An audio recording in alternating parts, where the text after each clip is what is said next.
So for those of you joining us right now, just to let you know, we will be recording this webinar today.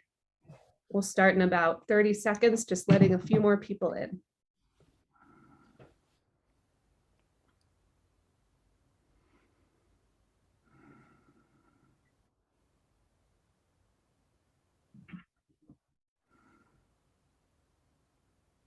Okay, well, it's about 1 o'clock, so we'll go ahead and get started. My name is Judy Halloran, and I am the home care specialist here at Windhorse Community Services. We also refer to ourselves as WCS.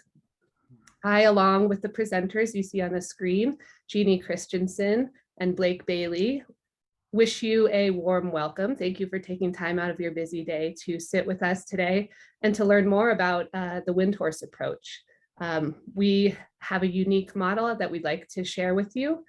And our webinar will be between 1 and 2 p.m. today. We will end promptly at 2 p.m. And we'll have about 40 minutes of presentation. Blake and Jeannie will trade off, and then 20 minutes of Q&A.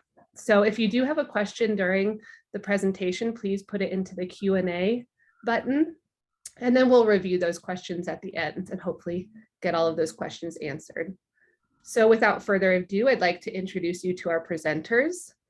We have Blake Bailey. Blake, you want to just wave? This is Blake. And Blake Bailey has worked and volunteered in the mental health field since 1987. He earned his Bachelor of Science in Psychology from the University of Iowa and was employed in the University Hospital's acute care psychiatric facilities early in his career. After a 3-year period of teaching and travel in Asia, Blake returned to study and earn a master's degree in contemplative psychotherapy from Naropa University, where he continued to teach for 8 years. He has been a team counselor and a team leader with Windhorse Community Services and is a graduate of the Windhorse Intensive Psychotherapy Training. He is also a certified mindfulness instructor from Naropa University and Shambhala International. In addition to his small private practice, Blake is currently an intensive psychotherapist and team supervisor at WCS. Blake lives in Boulder with his talented and courageous daughters, Azalea and Frida. Thanks for being here today, Blake. And now I'll introduce Jeannie Christensen. Jeannie has been with Windhorse Community Services since 2004. She currently serves as the admissions senior clinician. She is also a team supervisor, intensive psychotherapist, and team leader. Jeannie received a Master's of Arts degree in counseling psychology in 1985 from the University of Northern Colorado and a Bachelor of Arts in psychology in 1982 from Florida State University. Her career prior to WCS spanned various agencies which offered her experiences in crisis counseling, homelessness, developmental disabilities, and 14 years as a psychotherapist and case manager with the Community Mental Health Center in Boulder, Colorado.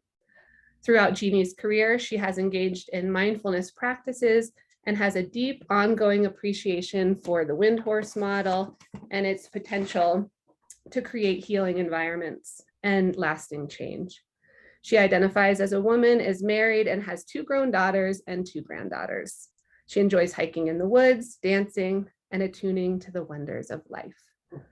So without further ado, I'm going to hand it over to Blake and Jeannie. Thanks so much. Thank you very much, Judy. And I want to echo the sentiment that welcome everyone and thank you for taking time out of your busy days. We know how busy it is out there in the world. And I am just pleased to be able to talk about Windhorse. It's something that's very close to my heart, and I feel that it's a very unique approach to working with mental health challenges. We serve clients whose needs are not met by traditional therapeutic programs. We individually tailor teams for what is needed, and these teams are made up of professionals operating in a variety of roles on each team, and we'll discuss what those roles are in more detail later on in the presentation. But the underlying approach is relational. It's a relationship-based approach to working with mental health challenges that are often pretty serious in nature, that can run from anxiety to depression to psychosis. And we'll talk more about that too. But we get to know and to develop long-term relationships with our clients over time. And while doing so, clients learn a lot about how to work with their own minds when they're feeling their symptoms, anxiety, depression, voices, whatever, however it shows up. And the people who are working here are very interested in the minds of others and their own minds, and often have mind-body synchronization practices like meditation that can help stabilize and calm and bring a sense of kindness to the situation and to these relationships. Our goal is to reduce the teams over time, essentially to work ourselves out of a job. Many clients will continue with psychotherapy after the team has ended, but generally these teams are work from bigger to smaller over time as people are able to make their own schedules and connections and relationships outside of the Windhorse team. We're an alternative to residential or inpatient treatment. Our programs work with clients in what we would call the day-to-day world. There are opportunities to join groups and to be, and obviously to come in for therapy sessions that are more traditional and in the room. But much of the work does take place out in the community or in nature, or anywhere else outside the apartment and inside the apartment as well. Again, we'll talk more about that too. Boulder itself is a very unique town, and it's got access to nature and hiking and skiing.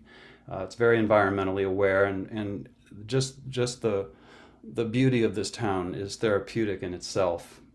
It draws excellent teachers and healers from all over the world, from a variety of traditions, and there's always access to learning more about yourself and others when you live here in this town.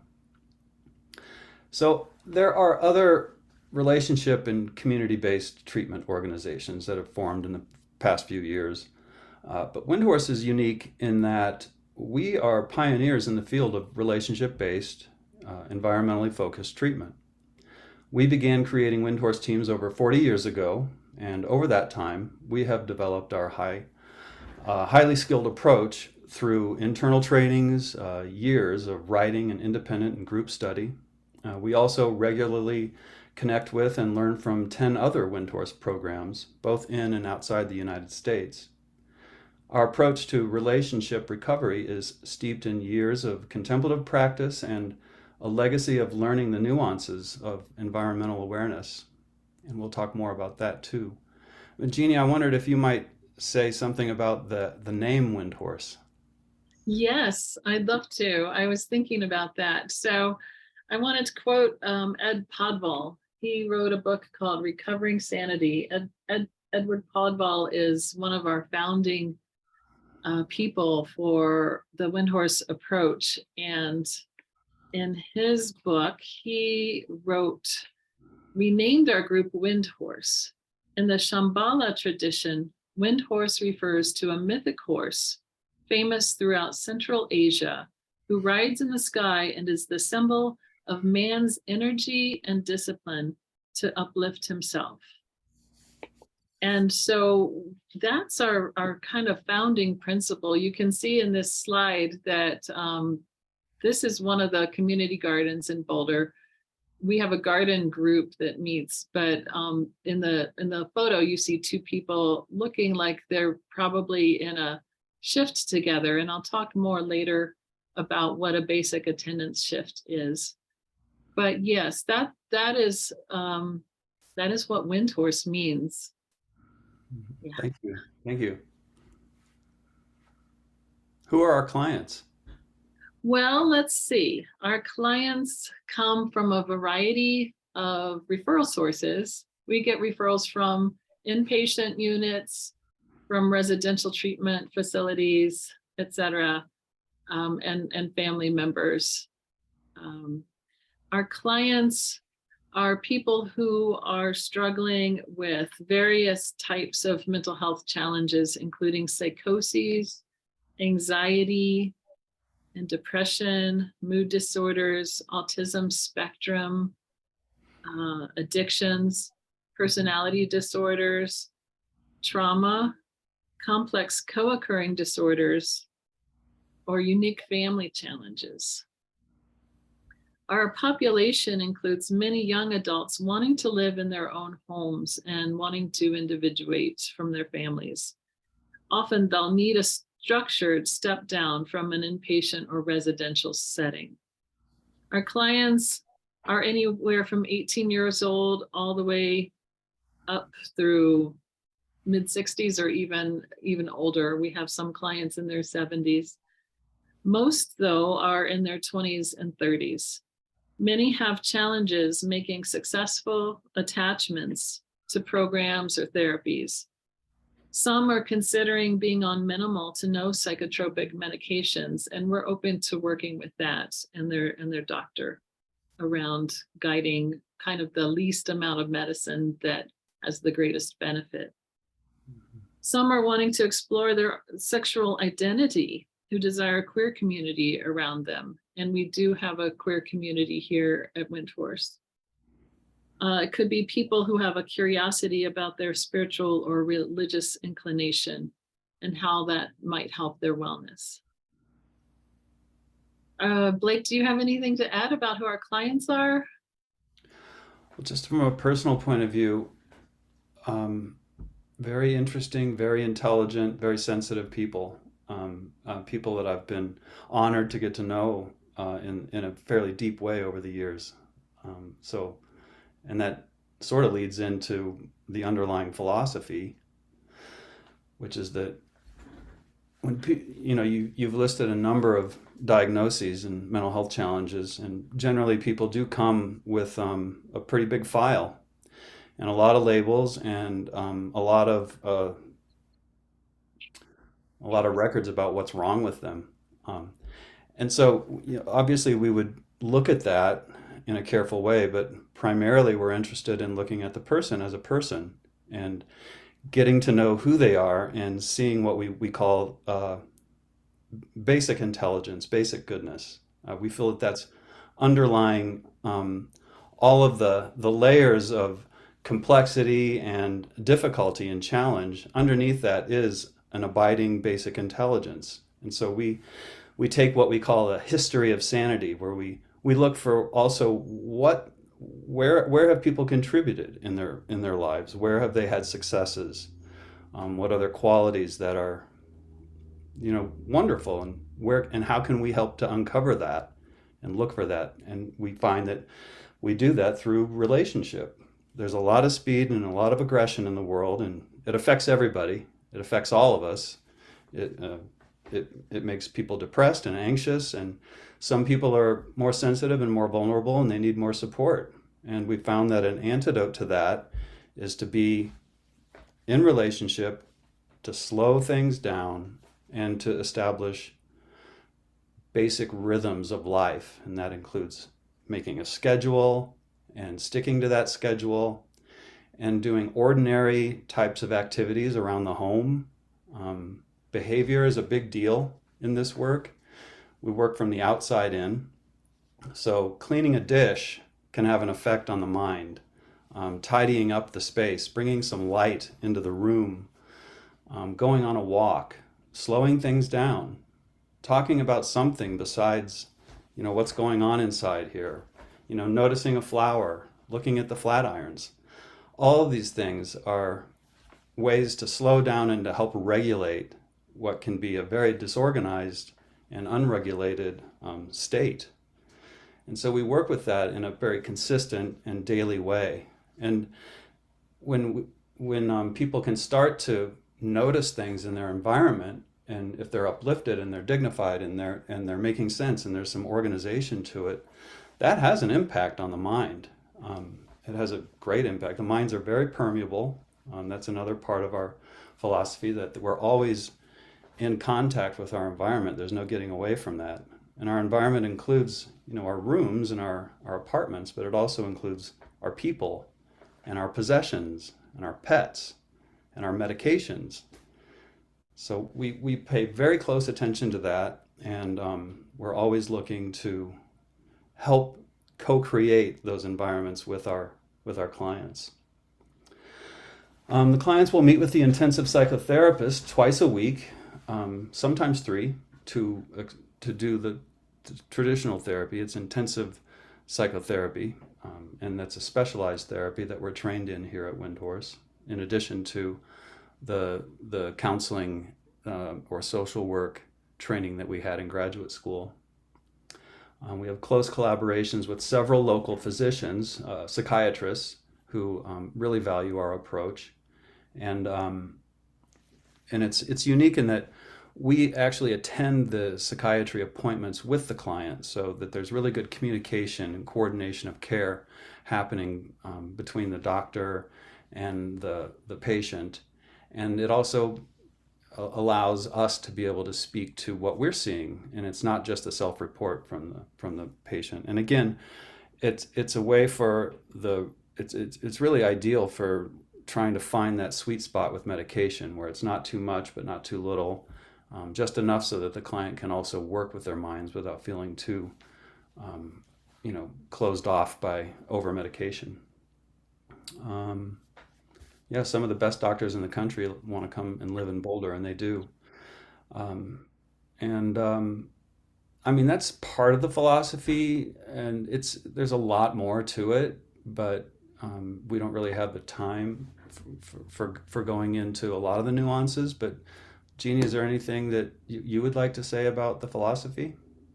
I guess what stands out for me, and you definitely described it, is just that we're really constantly practicing mindfulness, both in our own lives as staff members, and we model that for clients.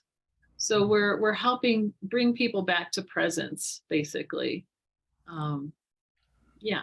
That's right. Yeah, I guess, yeah, I would say, to tack onto that mindfulness can sound like a lot of things, but when it gets down to it, it's really just bringing kindness and accommodation to what's happening. And Exactly. what is happening has often been not okay. That's the message that people have gotten, that it's not okay. And what we endeavor to do is to be able to be with a person, however they are, however they show up, and be present for that, not try to get away from that, and to really accommodate it and bring, again, kindness to the whole situation. Well said. I can talk about where clients live. Yeah. So we are a licensed home care agency, and we're able to bring services into the client's home. And I'll just add, that is one of the very things that makes Windhorse unique, is that the person is able to live in their own home and have a job, have different activities going on around town. So it's not such a highly structured program as a residential treatment center, for instance, where there is such a container for the person. Here, people live in their own homes. We can help clients find an apartment before we set up a team, and we co-create the household. Clients lease an apartment under their own name. Sometimes their family members help them line up an apartment before treatment begins. Most clients live close to our offices so that they can participate in our community programs, activities, and easily get to their therapy appointments. Some of apartment buildings are within walking distance to Windhorse offices. We have 2 nearby apartment complexes where several of our clients live. We're located on 2 bus lines, so having a car is not always necessary. Sometimes our clients drive their own cars, and sometimes they come without a car, and that's fine. We can accommodate that. Oftentimes, a team member might drive clients around in their own vehicles. We're able to do that as well. And then I can, Blake, what else is there about where clients live? Can you think of anything else? Well, if they're local, sometimes they do live with their families. Maybe you mentioned that. Oh, yeah. But one thing is about Boulder is that there are so many bike paths. This whole city is connected, and if a client is riding a bike or there are a lot of electric bikes around, that's another great way to get around this town. That's for sure. Mhm. So we can move on to how we structure a team. We individually tailor our teams depending on what is needed. Teams gradually do reduce over time. Usually we start with a larger team, and then as progress is being made, we cut the team back little by little in response to their recovery process. There are a number of roles within a team. I wanted to talk about what we mean by a team. It's a treatment team. And the idea is that a group of people who are relatively well-balanced and healthy people are forming a team around a client who needs the support. And so the Windhorse approach is relational, meaning therapeutic support happens through contact with team members over the course of time, which can be months or years, depending on individual needs. The therapeutic team consists of highly qualified clinicians, many of whom have been with WCS for over 10 to 20 years. And Blake, I believe you mentioned, or Judy mentioned, that you've been here 20 years. I've been here 18 years, and many of our staff members have been here for many years, as we have. Most of our staff members hold master's degree in counseling or social work and are licensed or working towards licensure. Housemates are often graduate students who are chosen for their maturity, personal warmth, and wholesome lifestyles. All clinicians participate in ongoing training and supervision. There are a number of roles on any Windhorse team, which can include the team supervisor, intensive psychotherapist, team leader, assistant team leader, team counselor, and therapeutic housemate. I'll just briefly describe each of these roles. The team supervisor holds the overall vision of the treatment and is the point person for the family and clients. They work closely to support the family's therapeutic needs and to facilitate any family work that might be helpful. The intensive psychotherapists work closely with the WCS clients in their individual therapy process. They usually meet with clients twice a week for 1-hour sessions. They also attend any psychiatry appointments with the client and support their medication management. The team leader is the primary point person for the client within their home environment and spends 2 3-hour periods of time weekly doing what is referred to as basic attendance shifts. This time is spent on tasks or activities that support the client in establishing and sustaining life intentions and goals. They create and maintain a weekly schedule with the client and team, along with other case management activity. And I wanted to define basic attendance a little bit more. It's that activity that Blake was describing earlier, which synchronizes mind with body and environment. So our team leaders do basic attendance and our team counselors do basic attendance. There are a number of different kinds of activities they could do together, such as going on hikes, as Blake mentioned, working in the home to make it an uplifted environment, helping organize a schedule, get to appointments and those kinds of things. Going shopping, planning menus, all kinds of things that just kind of are tasks of daily life that the team leader and the team counselor both work alongside the client in accomplishing these things. Team counselors spend interpersonal, social, and community time with the client, usually twice a week in 3-hour basic attendance shifts. They support clients in tasks of daily life, from taking care of domestic needs to engaging in social, recreational, and community activities.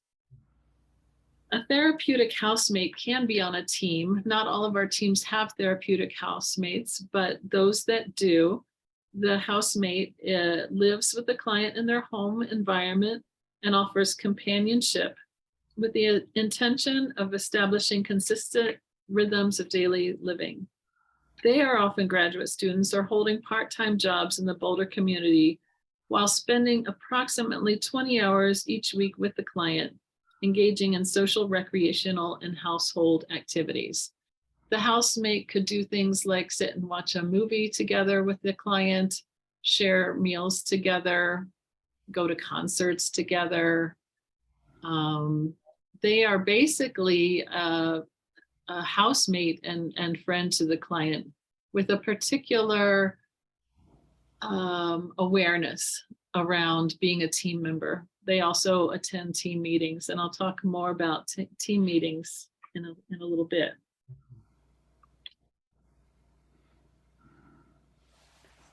Blake, can you think of other things around this topic? Yeah, I do. I mean, I think it's interesting that, well, first of all, that the team supervisor can also do family work, Exactly, yes. and that there is a family support group that we offer for families if they need additional support. I always consider the client a team member as well, and not just me, we all do. Because again, it's a co-created. We've used that word a few times, but we're all doing this together. We're sort of all in it together. So the client is right there with us and teaching us as we're also modeling and teaching them. And I'll just add that a team member is basically a caring person who spends time with the client, demonstrating curiosity, warmth, and self-care themselves. Mhm. And so oftentimes it just rubs off on the client. Mhm. That relationship develops, there's bonds that are made, and the team members are constantly modeling self-care behavior, and that does tend to rub off on the client. A lot of learning takes place in those therapeutic relationships. That's true. And a lot of learning takes place in the community programs as well. I could say something about that. Okay. Our community programs, they help many clients be around people without the pressure of just one-on-one social interaction. So there are small groups of clients who come together, and staff are also there. Um, and and so yeah, we'll support them with their team members at community programs until a point where maybe the client's comfortable being there on their own. Community programs activities can include a Tuesday dinner club, a Wednesday lunch and games. We have a Wednesday afternoon winter outings to movies and art exhibits. And I believe that they're putting together a Wednesday ski group as well. There's a art studio on Fridays where clients and some staff come together and create art, and it's facilitated by one of our employees who's a counselor but also an art enthusiast. Saturday yoga, and the activities, they change depending on the season. Last summer, the Windhorse had a kickball team, and there was a lot of fun that was had there as well. We don't offer group therapy per se, but lots of opportunities to go through and process different things that are happening in their lives. And so talking happens and support happens, but there's not like a group therapist in place for that. Which is a little different from what happens on say, an inpatient unit. There's employment support as well that's offered. Then we can help our clients get connected to the Division of Voc Rehab. We also have a peer support program that has been going for a number of years, where former Windhorse clients have now become have really taken to this approach and have gotten to the point where they've become counselors as well, peer counselors.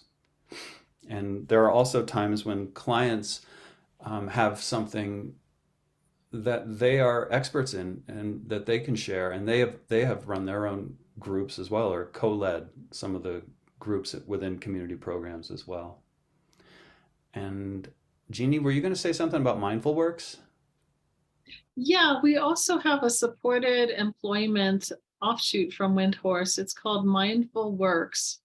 And we have someone on staff at Windhorse who can connect people with DVR services and Mindful Works, where if somebody is not quite ready to go out and get their own job, they can go to this supported employment program and work a couple days a week just to get their feet wet again in terms of working again and getting some specialized support around their job skills and developing their job skills so that then they can graduate from that and get a job in the community.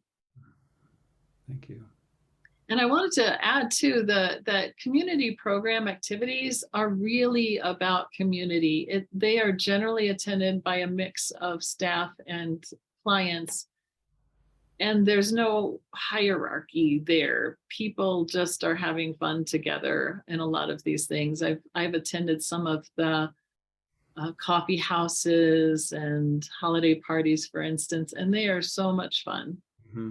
So just wanted to say that. Yeah, thank you. Yeah. Well, maybe we should talk about addictions. Okay. This slide says our approach to addictions and dual diagnosis. And I wanted to say that we don't specialize in addictions. However, we accept people who have dual diagnoses, and often our clients are people who have already addressed their addictions previously and they're recently sober. If someone is actively using, we are not generally the best fit, but we do work closely with local substance programs for additional support. So we can work with somebody if they have a relapse. We can support them in getting the help they need to get that kind of under wraps. And our focus is more on the mental health aspect of the dual diagnosis. So we can refer people to getting random drug testing and that kind of thing if that's necessary. We do have clinicians on staff who are certified addictions counselors and who have that knowledge, and we can certainly recognize warning signs around relapse and those kinds of things. We often do set up regular drug testing at random times for those clients who need that extra support. Yeah, and we'll attend AA meetings with our clients. Oh, that's right. Yes. Or other sobriety groups or situations that are happening in the community. We can be there. Yeah. And we certainly talk with clients about their recovery process with substances. The other thing I can mention about substances is that you're probably aware that Boulder now legal use of cannabis is allowed here, as well as medical marijuana. And we do take clients that have their medical marijuana card, and we try to work closely with them and their doctor around the best use practices with that. Sometimes cannabis use can assist with symptoms, and sometimes it can exacerbate symptoms. And so we're really aware of that and try to work closely with that. And the doctor. And the doctor, yeah, kind of following the doctor's guidance along those ideas.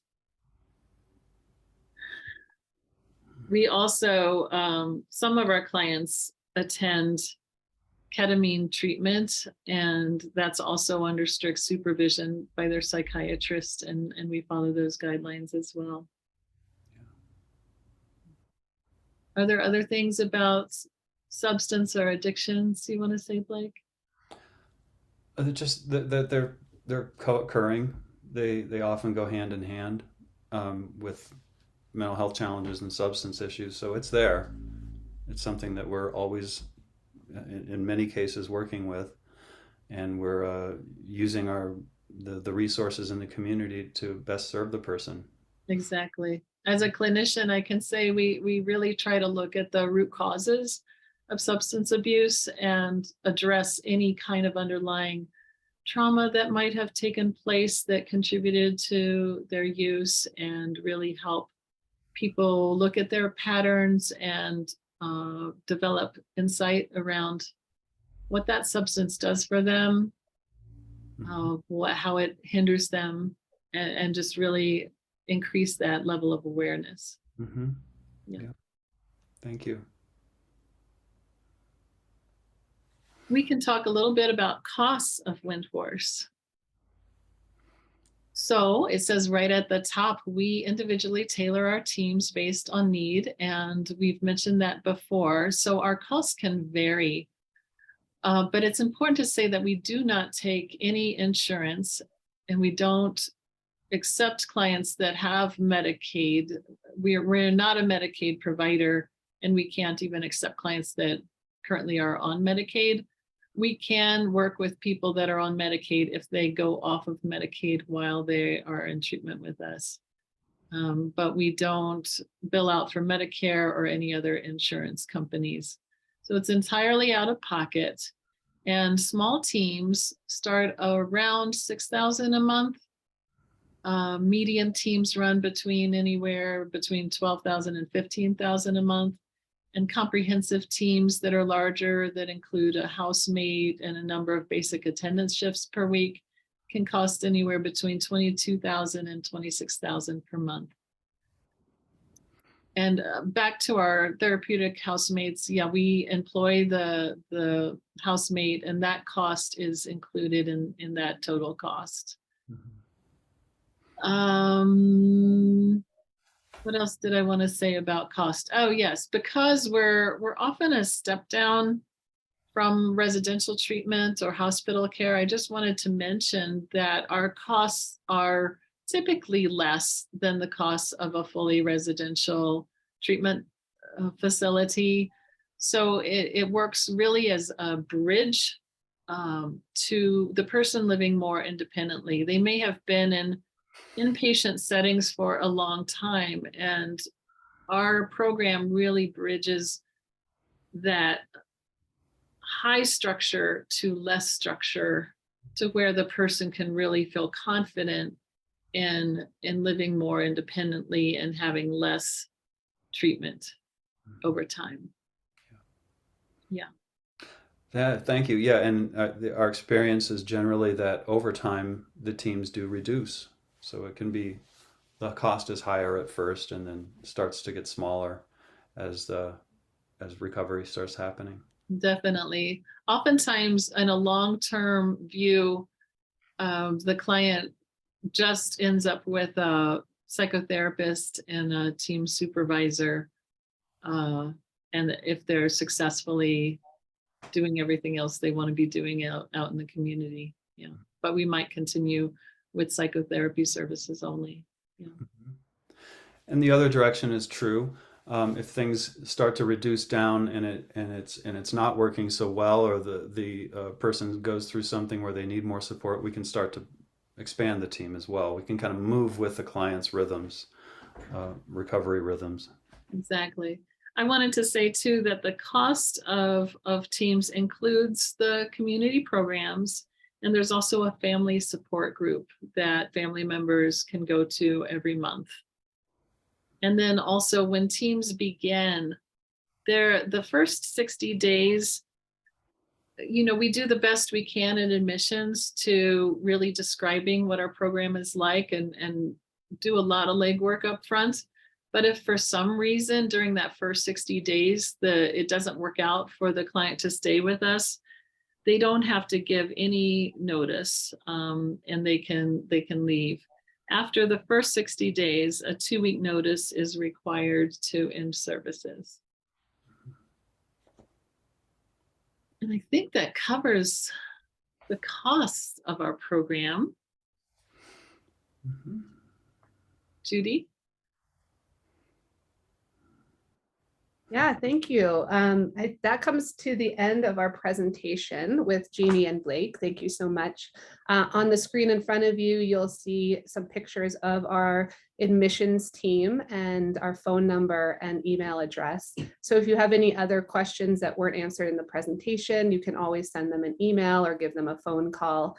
And at this point, we are going to switch over to the Q&A. So I'm going to stop sharing the presentation. Hi. Blake and Jeannie will become bigger. So I'm going to pop on over. We have a question here. What is the length of treatment?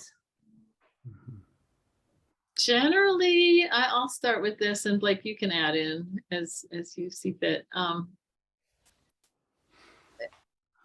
I guess average a couple of years. Certainly teams can be shorter than that, and we have teams that are much longer than that.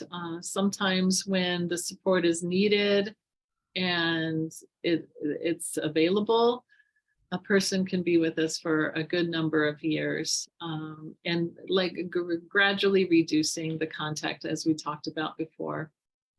So yeah, that's a ballpark. Yeah, and we tend to think in terms of seasons and the change in season and how people's mind and mood they change during different seasons as well. So it's always good to be able to move through a year with someone to be able to get a full look at who they are and how they're responding throughout the year.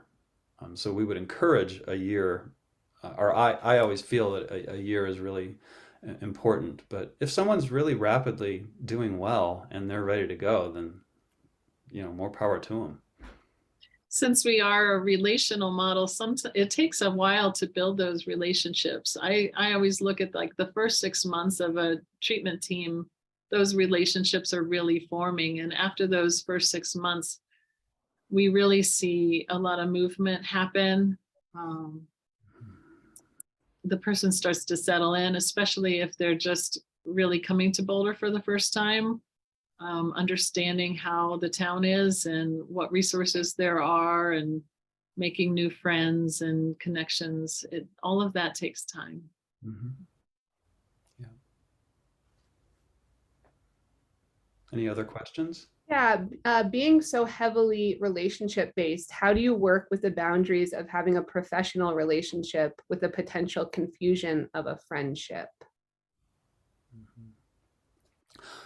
Well, we actually have a phrase for that, therapeutic friendship. And so the boundaries are there, and we're aware of the boundaries and potential confusion around it.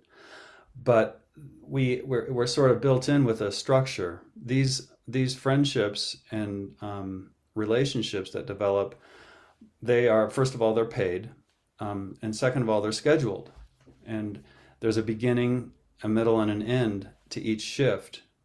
There's often little contact outside of that. The team leader is a little different story. He's a point person, or she's a point person for the client, and the client may need to reach out, and we'll often do that to the team leader in between shifts or therapy sessions. But we maintain a structure of schedule within the context of these deeper relationships that can develop during that time. And of course, I mean, we have all the ordinary boundaries around, there's obviously no romance that's going on between them. There's no drinking together, no going into bars or any place that could be confusing or intoxicating for someone. So we're always really aware of that. We don't have clients drive us in their cars. We drive them in ours. We're looking at safety all the time. One thing that really helps with understanding those boundaries and relationship dynamics is the team meeting. We have weekly team meetings with everybody who's on the team, and the client often joins those meetings every other time. And with a large team, we also have team planning meetings where the team supervisor, the psychotherapist, and the team leader are in that meeting to basically check in on all of the relationships on the team and what is happening. A lot of times a team will start to take on some of the family dynamics that have been in the family of origin for the client. And so there's a lot of processing that happens around shift activities and relationship dynamics on our teams. Yeah. I don't think I mentioned that in Windhorse households, those are sober households too. There are no substances in the home. So then, yeah, if anyone has issues with that's I meant to say that in our section around addictions, and I left that out. So there's that. There's a similar question here on this topic. How do you work with tension that arises with these therapeutic relationships? You work with it very directly. First of all, you got to recognize the tension as a clinician, and be able to create space and accommodation for it, understand that it's okay and natural, and also to provide opportunities for the client to express the tension. If there's conflict between the client and, say, a team counselor, these team meetings are great opportunities for them to talk about it. If it's safe to do so when they're on the shift alone together, then the invitation's there to do that. Jeannie? Anything? Once in a while, a client wants somebody off of their team, and they might say so, and we work with that as well. Generally, there's a process that takes place around understanding kind of the root of that, and we try to work out conflicts within the team if at all possible, rather than just getting rid of a team member or replacing a team member. But once in a while that happens. But we really, like Blake said, we address it head on and really try to work with what's there. How do you integrate families or friends of your clients while they're in treatment? That's a good question. Family members and friends are what we call part of the natural team around a client. I mean, we are staff people on a schedule, and when the client does have opportunities to visit with family or friends, we really want to support that. So we talk about it and adjust our schedules as needed. We include, sometimes we might have a basic attendance shift that takes place with a friend or a family member while the shift is happening. Those kinds of things, we really try to accommodate that and really help address also any conflicts that arise there in those relationships. Oftentimes we'll have families join our meetings periodically, maybe once every 6 weeks, sometimes once every 3 months, depending on what the need is there and the interest. And again, we were saying that some of these teams are local here in Boulder, and it's a young person who's still living in the home and hasn't quite got to the point where they're ready to move out and live on their own, or aren't able to have a housemate. And so our basic attendance shifts start at the home. And so you get to go in and see what that whole family is like, and maybe even have breakfast if everybody's there, or have a quick conversation with mom or dad before heading out on a hike. But careful, we don't get involved in family work with the client in the home with a young team counselor. That's not happening here. No, what does happen sometimes is that the team supervisor and the psychotherapist might together work with the family member and a client together and Exactly. doing some family therapy work. In the office. In the office, yes. Mm-hmm. Switch gears a little bit here. How do you measure success, client success? So our clinicians sit with the client at the beginning of treatment and every 60 days and really talk about what the client's goals are, what they would like to do with this time here at Windhorse. We really want to hear from them about what success might look like for them. What is it that they're trying to do? And a lot of times clients really just want to feel better to begin with. That's all that's on their plate is, I just don't want to feel like this. I want to be able to sleep again. I don't want to be experiencing these symptoms I'm having. I just want to feel better. So that's we look at that by their own report if they are feeling better. And then we also look at other goals that might be things like getting a job, working part-time, or even working full-time. If the person's not drifting back into a state where they end up back in the hospital. I worked with a client a number of years ago that was, before they came to Windhorse, they were in and out of the hospital several times a year, like every 2 or 3 or 4 months, they'd be hospitalized for a couple of weeks. And then with the Windhorse treatment team in place, then they weren't in that position for 5 years, I think, because of that team support, oftentimes including things like really supporting the monitoring of the medication was key. Having people to talk to, having people to confide in, rather than stuffing their feelings and not really acknowledging the suffering that they were going through. So those are the kinds of things we look at to measure success. What else, Blake? I mentioned at the beginning just the aggression and the speed that's just happening in the world. You know, it's contagious. But you can work with this and practice this kindness to yourself as just a general practice that we're doing here at Windhorse, and trying to really remind people, the clients that we're working with, especially in the therapy sessions, that it's always an invitation to be kind to yourself. And it's really hard. There's a lot of self-aggression that takes place with our folks, and I'd say with everyone. And so I try to really underscore this kindness to oneself, space, accommodation. And when I start to see that happening with my clients over time, that's another measure. And it just, it happens with words, it happens with the way that they're treating themselves, the way that the substances or not that they're putting in their bodies, the relationship. Yeah, you start to see a kind of confidence building in the person. Yeah.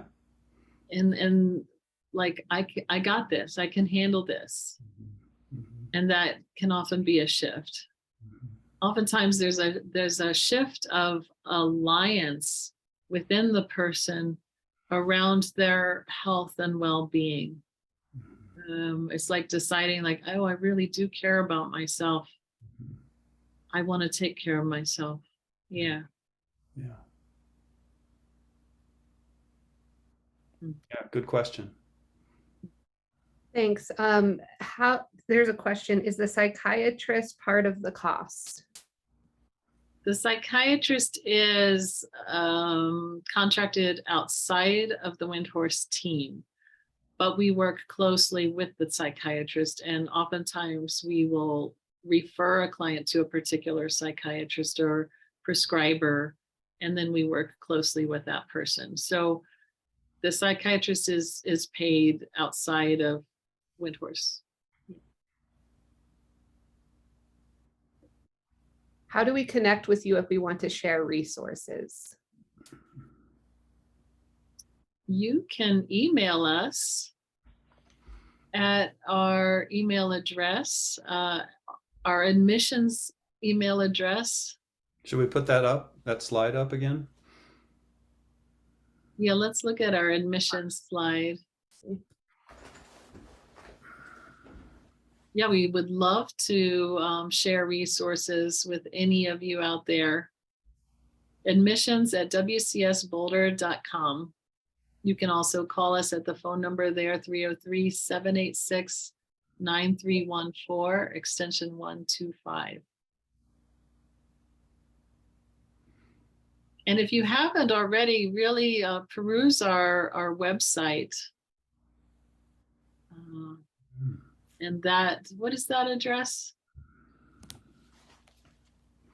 Let me check that out. Participants will actually be directed to the website after Oh, okay. after they leave this meeting, Okay. but it's windhorsecommunityservices.com. So all one word, windhorsecommunityservices.com. That's easy. Yep. And we have a few more minutes before we need to close. Here's a question about insurance. Why don't you take insurance? We find that a lot of our services, because we do this intensive teamwork and we have these different roles, that insurance companies don't tend to reimburse for our services. So that's it in a nutshell. And our aspiration is that they will start to appreciate what we're doing over time and other similar models, and that will be reimbursed in the future, but that's just not the case right now. What happens in our intensive treatment teams is that so many hours go into contact with the client each week. So we're putting in lots and lots of time in this really close-knit setting. And so, it's not standard therapy that's billable by insurance. It's all kinds of other things that happen here. Are all your staff licensed? I think I said before, most are, and some are working toward licensure. Sometimes we do get recent graduates who are working towards licensure, but most of our staff are licensed.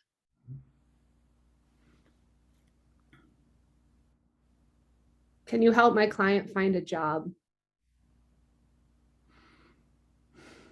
We can. We can be a support to that in terms of, well, first of all, as we were saying, if the client is in a position where they are no work experience whatsoever or need a good deal of support up front, we have Mindfulness Works as a place for them to actually go in and learn some skills. There's sewing, there's baking, there's measuring, following instructions, and learning how to be in relationship with a supervisor. And that just in itself, being told what to do and told where to be and to show up at a certain time, it's just good practice. But many team members have helped the client look through websites, Monster or whatever is out there that where there's employment available, and help them put together their resume or to fill out applications and drive them to where they need to be for their initial interview. And then, of course, if there's this division of vocational rehabilitation, I've many times worked with those folks and my client to get into those services, and they have a full range of supportive employment options there. One thing we've also done as team members, we might rehearse interviews with clients when that's needed, really provide a lot of encouragement and support around them going out to get a job. So yeah, we really, really work with that a lot. Also, if the person aspires to go back to school or take any kind of certification course or those kinds of things, yeah, the team really supports going out and getting back into the swing of working or going to school, because we're aware that that's such a big part of healing. Yeah. And if work and school starts happening, that's a hash mark for a team reduction right there. That's when the person has started to take more control of their own schedule and starting to move out into the world. So that's usually a marker. Exactly. We have time for about one more question here. The question is, for a team that's $22,000 a month, approximately how many hours does that equate to? So I guess you'll have to do some math here in Hmm. the last few minutes. Oh, Or you could give a general assessment of what that would look like. on Say a that again. A team that's costing around $22,000 a month. Oh, How many, yeah. how many hours are you essentially spending with a client for that cost? with the client,